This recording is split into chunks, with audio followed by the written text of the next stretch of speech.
Bonjour Franck. Bonjour Hugo. Bonjour à tous, je suis Hugo Piala, bienvenue sur cette série Pack Analyst Hot Takes. Aujourd'hui, je suis avec Franck Nassa, Chief Analyst chez Pack France. Franck, il y a un sujet dont tu voulais nous parler aujourd'hui.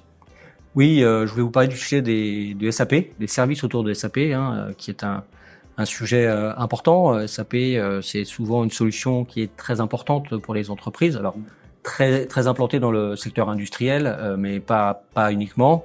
Dans les grands comptes, mais aussi de plus en plus dans le mid-market. Aujourd'hui, les solutions historiques SAP, qu'on appelle ECC, viennent en fin de support pour 2027, avec une possibilité éventuellement d'aller jusqu'à 2030. Toutes les entreprises sont dans leur programme de transformation vers la nouvelle solution qui s'appelle S/4HANA. Et donc, ça génère beaucoup de besoins et beaucoup de projets autour de ce sujet-là. Et quelles seraient les perspectives d'évolution autour de ce sujet ?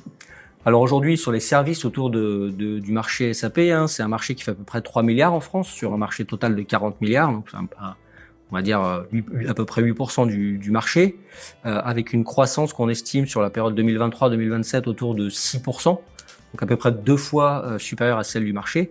Mais dans cette croissance-là, de 6%, on va avoir tous les nouveaux projets de transformation vers S4 justement, qui vont plutôt avoir une croissance de l'ordre de 20%. Tous les projets sur les nouvelles solutions SAP qui existent aujourd'hui, comme SuccessFactors, Ariba, etc., mais toutes celles qui vont arriver aussi, une croissance plutôt de l'ordre de 10%, alors qu'au contrario, bien entendu, tous les projets sur les solutions qu'on appelle legacy, les solutions historiques, vont être en très forte décroissance de l'ordre de moins 20, moins 25% sur la même période. Ah ouais, très intéressant. Merci beaucoup Franck. Merci.